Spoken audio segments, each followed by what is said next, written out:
Hi friends, నేను మీ నషరుద్దీన్. ఈరోజు young tiger NTR నటించిన దేవరా సినిమా గురించి తెలుసుకుందాము.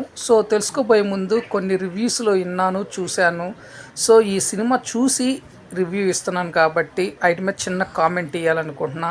చాలామంది మరో ఆంధ్రావాలా అంటున్నారు, మరో ఆచార్య స్టోరీ అంటున్నారు. ఇట్లా పలు రకాలుగా చెప్తున్నప్పటికీ బ్రదర్, నాదొక చిన్న విషయం. డ్యూయల్ రోల్ ఉన్నంత మాత్రాన ఆంధ్రావాలా అవదు. ఒక స్టోరీ తీసుకొని ఆ స్టోరీని నేరేట్ చేస్తూ ఒక ఏరియాని దాని చుట్టూ చూపించినంత మాత్రాన ఆచార్య అవ్వదు. దేవరా అనేది ఒక డిఫరెంట్ స్టోరీ లైన్ అని చెప్పాలి. కాకపోతే తీసిన విధి విధానంలో కొంత పరిణితి అనేది లోపించిందని చెప్పడంలో ఎటువంటి అతిశక్తి అయితే లేదు. కాకపోతే సహజంగా హాలీవుడ్ సినిమాలు, అందులో సముద్రపు దొంగలు ఇటువంటి కాన్సెప్ట్తో ఎన్నో సినిమాలు వచ్చినవి. తెలుగులో కూడా ఇటువంటి సినిమాని ట్రై చేస్తే ఎలా ఉంటుంది అని అనుకున్నాడో ఏమో డైరెక్టర్. అట్లానే జూనియర్ ఎన్టీఆర్ యొక్క యాక్టింగ్, ఆయన యొక్క ఎనర్జీ లెవెల్ని బేస్ చేసుకొని స్టోరీని రాసినట్టున్నాడు. సింపుల్గా చెప్పాలి అంటే హాలీవుడ్ సినిమాకి ఎటువంటి విధంగా తీసిపోకుండా చాలా చక్కగా స్క్రీన్ ప్రజెంటేషన్ అనేది చూపించాడు డైరెక్టర్. ముఖ్యంగా సినిమాటోగ్రఫీ ఎవరైతే తీశారో కెమెరా పనితనాన్ని కానీ వీళ్ళని మెచ్చుకొని తీరాలి. ఎందుకంటే ముఖ్యంగా సముద్రంలో జరిగే ఎలివేషన్ సీన్స్ కానీ, అట్లనే ఆ సముద్రపు అట్మాస్ఫియర్లో వచ్చే కొన్ని సన్నివేశాలు కానీ చాలా చక్కగా ఆవిష్కరించారు. At a same time junior NTR ఆయన యాక్టింగ్ గురించి కానీ, ఆయన డాన్స్ గురించి కానీ, ఆయన డైలాగ్ డెలివరీ గురించి కానీ మనం ప్రత్యేకించి చెప్పుకునే అవసరం లేదు. ఆయన నెంబర్ 1 అని చెప్పాలి, అందులో ఎటువంటి అతిశక్తి లేదు. కాకపోతే ఇందులో డ్యూయల్ రోల్లో ప్లే చేసిన దేవరా అనే ఒక క్యారెక్టర్, అలానే వీర అనే ఒక క్యారెక్టర్లో ముఖ్యంగా దేవరా క్యారెక్టర్ పలికిచ్చిన సంభాషణ, అట్లానే ఆయన యాక్టింగ్ చాలా చక్కగా ఆవిష్కరించాడు. ముఖ్యంగా ఒక తండ్రి క్యారెక్టర్ని ప్లే చేసిన దేవరా క్యారెక్టర్ వచ్చేసి ఆయన ఉన్న ఫస్ట్ హాఫ్ అంతా అసలు హెడ్సప్ అని చెప్పాలి. అంత చిన్న వయసులో అంత పెద్ద క్యారెక్టర్ ప్లే చేయటము, దానికి తగ్గట్టు పెర్ఫార్మెన్స్ ఇవ్వటము చాలా అంటే చాలా బాగుంటుంది. ముఖ్యంగా చెప్పాలి అంటే హాలీవుడ్ సినిమా రేంజ్లో ముఖ్యంగా సముద్రంలో జరిగే సన్నివేశాలు, అట్లానే ఆ బోట్ సిస్టంలో జరిగే కొన్ని సన్నివేశాలు, రాబరీ సన్నివేశాలు కానీ చాలా బాగా తీశాడు డైరెక్టర్. ఇకపోతే స్టోరీ లైన్ విషయానికి వచ్చేసరికి ఇటువంటి కథనం నేరేషన్ మనం ఇప్పటికే చాలా సినిమాల్లో, తెలుగు సినిమాల్లో చూసాము. సహజంగా చెప్పాలి అంటే ఒక తండ్రి కొడుకులు ఉంటారు.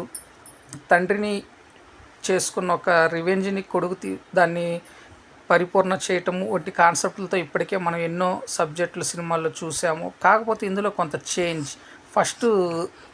ఫస్ట్ హాఫ్ అంతా తండ్రి ఉంటాడు, సెకండ్ హాఫ్కి వచ్చేసరికి కొడుకుంటాడు. మిగతా సినిమాల్లో వచ్చేసి ఫస్ట్ కొడుకు వస్తాడు, తర్వాత తండ్రి ఉంటాడు అన్నమాట. కానీ ఈ సినిమాలో డిఫరెంట్గా చూపించిన డైరెక్టర్ కొరటాల శివ ఈ సినిమా మీద కొంత ఎఫెక్ట్ అనేది పడింది ఆయన ఇంపాక్ట్ వల్ల. ఎందుకంటే ఆయన గత చిత్రమైనటువంటి ఆచార్య మరీ డిజాస్టర్ అవటంతో చాలామంది ఫ్యాన్స్ అదే పాయింట్ ఆఫ్ వ్యూలో ఉన్నట్టున్నారు. కొంత వాళ్ళకి నెగిటివ్ ఒపీనియన్ కూడా రావచ్చు. ఎందుకంటే అందులో ఒక ప్రాంతం, ఆ ప్రాంతం చుట్టూతో తిప్పుతూ ఆ ప్రాంతాన్ని పరిరక్షించడం కోసం చిరంజీవి ఎలివేషన్ సీన్స్లో చూపించడం, చిరంజీవికి సపోర్టింగ్ రోల్లో రామ్ చరణ్ రావటం వంటి సన్నివేశాలు ఉండటంతో సేమ్ కాన్సెప్ట్లో ఇక్కడ కూడా ఒక సముద్రం, ఆ సముద్రం చుట్టూ ఉన్న ప్రాంతాన్ని కాపాడటం, అందులో ఉన్న ప్రజలను రక్షించటం కోసం దేవరా అనే ఒక క్యారెక్టర్ని ప్లే చేయటం, ఆ క్యారెక్టర్కి సపోర్టింగ్ రోల్ కొడుకు క్యారెక్టర్ అయినటువంటి వర క్యారెక్టర్ని ప్లే చేయటము.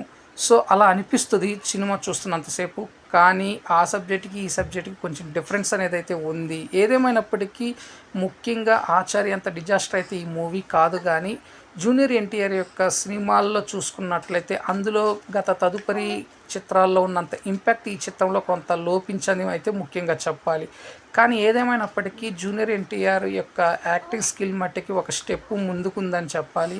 ముఖ్యంగా ఈ సినిమాలో సపోర్టింగ్ రోల్ ప్లే చేసినటువంటి సైఫ్ అలీ ఖాన్ యొక్క యాక్టింగ్, ముఖ్యంగా ఈయన బాలీవుడ్ యొక్క యాక్టర్ అయినప్పటికీ తెలుగులో చాలా పరిణితి కలిగిన యాక్టింగ్ అనేది చూపించాడు. అట్లానే జాన్వీ కపూర్ ఇంట్రడక్షన్ సినిమా అయినప్పటికీ తెలుగులో ఈమె కేవలం సెకండ్ హాఫ్కి మాత్రమే పరిమితమైన ఈమె యొక్క పెర్ఫార్మెన్స్, అట్లానే అందచందాలు చాలా బాగా కట్టుకుందని చెప్పాలి. ఇకపోతే ప్రకాష్ రాజ్, అట్లానే అజయ్, శ్రీకాంత్, మలయాళం కొంతమంది యాక్టర్స్, తమిళ యాక్టర్స్ వీళ్ళందరూ తమ పరిధి మేరకు బాగా మెప్పించారు. ఏదేమైనప్పటికీ దేవర అనే సినిమా ఫస్ట్ హాఫ్ మట్టికి వన్ ఆఫ్ ద బెస్ట్ అని చెప్పాలి. సెకండ్ హాఫ్ మటుకి సోగా సాగిందని చెప్పాలి. ముఖ్యంగా ఫస్ట్ హాఫ్లో వచ్చే హీరో ఎలివేషన్ సీన్స్ కానీ, ఇంట్రడక్షన్ సీన్ కానీ, ఫస్ట్ 20 మినిట్స్ హీరోని ఇంట్రడ్యూస్ చేసే కొన్ని సపోర్టింగ్ రోల్ అయినటువంటి ప్రకాష్ రాజ్ యొక్క వాయిస్ ఓవర్ కానీ చాలా అంటే చాలా బాగా ఉంటుంది. సో ఆ తర్వాత వచ్చే కొన్ని సముద్రంలో సన్నివేశాలు చాలా బాగా ఇంపాక్ట్ చూపించాయి. అలానే సెకండ్ హాఫ్లో ప్రీ క్లైమాక్స్లో వచ్చే ట్విస్ట్ బాగుంటుంది. క్లైమాక్స్లో వచ్చే ఒక ట్విస్ట్, క్లైమాక్స్ లాస్ట్ 20 మినిట్స్ చాలా బాగా ఆకట్టుకుంటుంది. మిగతాదంతా సోగా సాగిపోతుంది. ఓవరాల్గా చూసుకున్నట్లయితే ఈ సినిమాని స్టోరీ లైన్గా అంతగా చెప్పుకోలేము, కానీ సినిమాటోగ్రఫీ, ఎడిటింగ్ పాయింట్ ఆఫ్ వ్యూలో ది బెస్ట్ అని చెప్పాలి. ఇకపోతే అలానే ఇక మ్యూజిక్ విషయానికి వస్తే అనిరుద్ధ్ చాలా బెస్ట్ మ్యూజిక్ ఇచ్చాడు. ముఖ్యంగా BGM one of the top అని చెప్పాలి. ఈ సినిమాకి బీజిఎం లేకపోతే ఈ సినిమానే లేదు. ముఖ్యంగా ఎన్టీఆర్కి ఇచ్చిన బీజిఎం కానీ, ఎలివేషన్స్ సీన్లో వచ్చే మ్యూజిక్ కానీ చాలా బాగా ఆకట్టుకుంటుంది. సో ఫ్రెండ్స్, ఈ సినిమా ఈ వీక్లో వచ్చిన one of the best movie అని చెప్పాలి. At a same time fans expect చేసే అంత ఇదిగా కూడా కొంత లోపించిందని చెప్పాలి. సో ఫ్రెండ్స్, ఫ్యాన్స్ ఎవరైనా ఉంటే దీన్ని హట్ అయ్యేలా తీసుకోవద్దు దయచేసి. ఎందుకనంటే ఉన్నది ఉన్నట్టు చెప్తున్నాను. సో మీకు తెలిసి ఈ సినిమా ఏమాత్రం ఉంది అనేది. So better like next time. And Devara part 2లో అసలు దీని కన్క్లూజన్ అనేది సరిగ్గా ఇవ్వలేదేమో అనిపిస్తుంది, పార్ట్ 2 కోసం ఏమైనా. సో నేను ఇచ్చిన రివ్యూ అనేది మీకు నచ్చినట్లయితే నా ఛానల్ సబ్స్క్రైబ్ చేసుకోండి. నా ఛానల్ పేరు వచ్చేసి TSM బ్లాగ్. Thank you. నేను మీ నష్రుద్దీన్.